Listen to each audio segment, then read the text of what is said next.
Voilà, il a parlé de l'école. Elle est jolie, hein? C'est marrant que ça branle comme ça. Non, mais Mais du coup, vous pouvez marquer ça déjà. branle pas, c'est de la souplesse. Une matinée d'automne à Châteaudet. Un groupe de seniors explore les hauteurs du village. Ils ne sont pas venus ici pour la vue, mais pour travailler.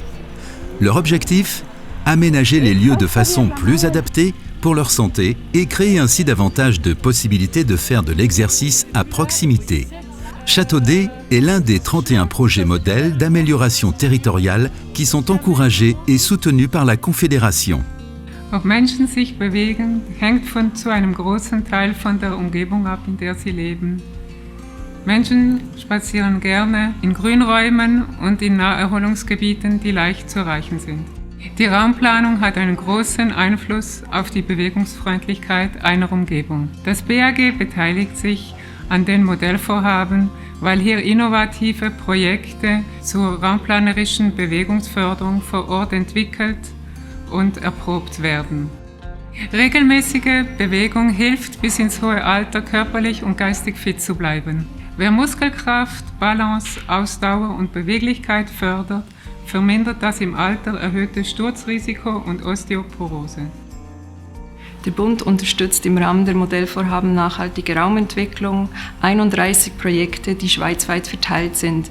Wir sind 8 Bundesstellen, die zusammenarbeiten und 5 Themenschwerpunkte definiert haben, die sektorübergreifend sind. Bewegung, Gesundheit und Raumentwicklung hängen zusammen und wir können dies nur gemeinsam gut angehen.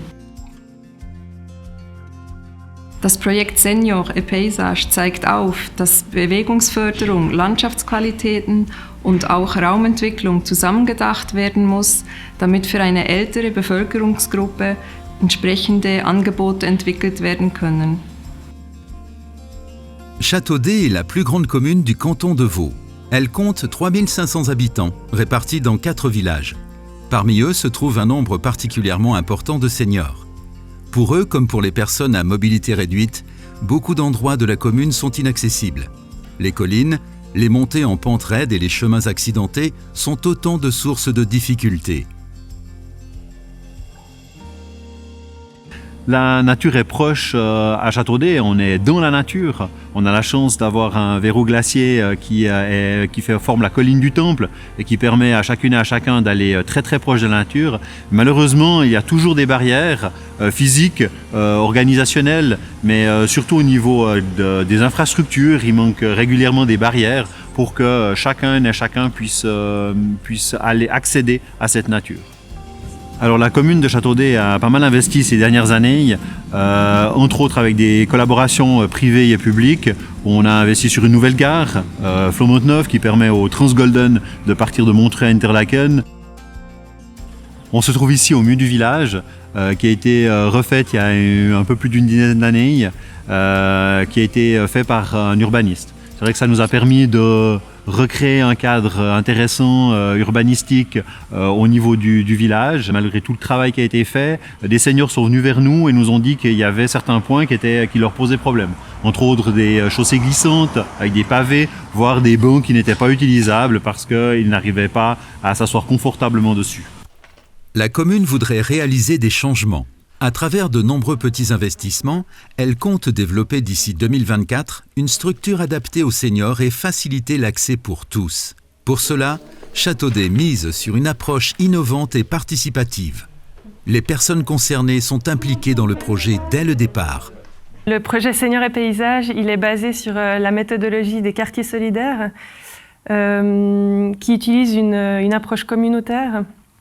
Le but avec cette approche, c'est de mettre les seniors au cœur du projet. C'est eux qui font le projet. On dit que c'est bottom-up et ainsi on vise à l'empowerment des seniors.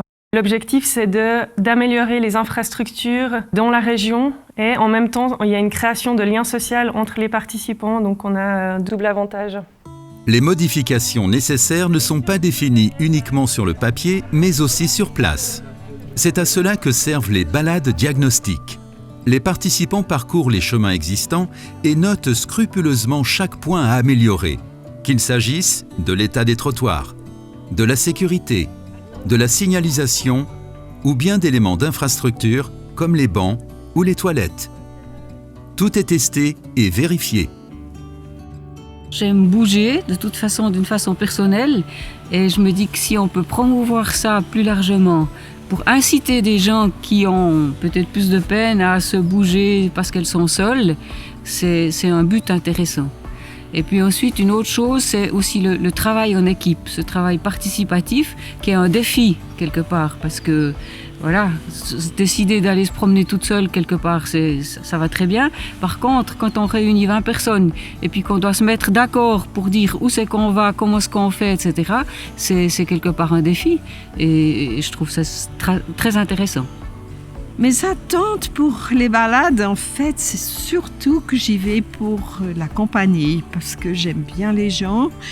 Et puis, souvent, on rigole beaucoup. Et puis, j'essaie d'être un peu sérieuse et de remplir les petits papillons. Mais c'est vraiment surtout pour être ensemble avec un groupe sympathique. Grâce aux balades diagnostiques, les seniors mettent en avant des détails que d'autres personnes ne voient pas parce qu'ils veulent répondre à leurs besoins. Les gens, ils vont ensemble dehors, ils ont du plaisir à être ensemble, donc en plus il y a de la création de liens sociaux. Donc ce processus crée et favorise la santé et le mouvement.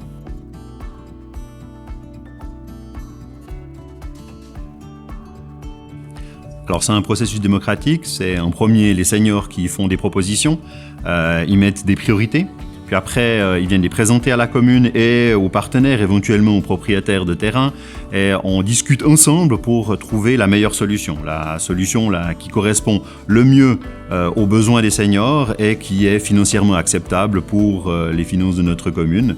C'est vrai que ça a quelques conséquences au niveau des seniors qui sont un peu impatients de voir les infrastructures arriver. Donc on a prévu de mettre en place une première partie d'infrastructure pour montrer que le projet avance. Autre chose que ce qu'il y a maintenant, et je voudrais, si vous êtes d'accord, mettre des panneaux petits. Des bancs, on pourrait en mettre là, il y a un accès. Est-ce qu'il n'est pas 2 tiers de la montée. Les mesures élaborées concernent l'ensemble du territoire de la commune. À divers endroits apparaissent de nouvelles rampes, des voies plus faciles à emprunter et une signalétique améliorée. Des bancs confortables et des plantations valorisent les espaces publics. En plus de cela, de nombreux circuits ou balades thématiques sécurisés et d'une distance raisonnable sont créés. On peut par exemple citer le parcours longeant les bâtiments historiques qui stimule non seulement le corps, mais aussi l'esprit. Le statut actuel du projet avance bien. Je suis vraiment très satisfait. On a des infrastructures qui sont en train de se mettre en place. On a fait un premier prototype avec un ami charpentier. Les seniors ont trouvé qu'il était trop gros. On a refait un prototype. On les a présentés. Donc actuellement, ils sont posés sur la colline du Temple. Je vous cache pas que ça prend du temps et que chaque fois on a des nouveaux prototypes, mais ça fait partie du travail. Donc pour une commune, c'est vraiment quelque chose d'important parce qu'on est sûr que l'investissement qu'on va faire, il va être pour du long terme. Donc après le projet, il y aura la constitution d'une association certainement entre les seniors. On aura également constitué un réseau entre les partenaires, les professionnels, la commune et les habitants. Et ce réseau pourra continuer de travailler ensemble pour le bien-être de la région. On a appris beaucoup de choses avec ce projet. La première, c'est qu'on a appris à écouter les citoyens, à demander à ce qu'ils testent les infrastructures. On a aussi appris à ne pas avoir trop grand. Au départ, on voulait faire des balades relativement grandes, aller faire des balades d'1 heure, 1 heure et demie. On s'est rendu compte que des balades très courtes de 15 minutes suffisaient amplement pour remettre en marche les seniors, ceux qui avaient le moins de mobilité, ceux qui avaient vraiment le plus besoin de pouvoir se remettre à marcher. La démarche est lancée. Châteaudet est un exemple de la manière dont l'activité physique peut être encouragée par un aménagement judicieux du territoire. D'autres projets modèles du même type sont menés dans de nombreuses communes suisses. Ils constitueront de bons exemples pour le reste du pays. Das Ziel der Modellvorhaben ist es, innovative Ansätze und Methoden zu entwickeln und die Zusammenarbeit aller Beteiligten in der Raumentwicklung zu fördern. Eine gut durchdachte Raumentwicklung führt schlussendlich auch zu Bewegungsförderung und Gesundheit. 2 Aspekte sind besonders wichtig. Erstens attraktive und sichere Fuß- und Velowege, das heißt zum Beispiel mit Verweilorten wie Bänken, Schatten, WCs und Sicherheitsmaßnahmen wie Geländer, rutschfreie Böden. Zweitens müssen attraktive Grünflächen für alle Zielgruppen leicht erreichbar und zugänglich sein. Um das zu gewährleisten, sollte die Raumplanung folgende Prinzipien befolgen. Sie sollte die Bedürfnisse aller Nutzenden frühzeitig abholen. So können neue Potenziale freigelegt und Konflikte vermieden werden. Prozesse müssen gebiets- und fachübergreifend erarbeitet werden. In der Planung ist die Bewegungsförderung gleichberechtigt zu allen anderen Themen. Dazu sollte sie frühzeitig eingebunden und in Instrumenten der Raumplanung gut verankert sein.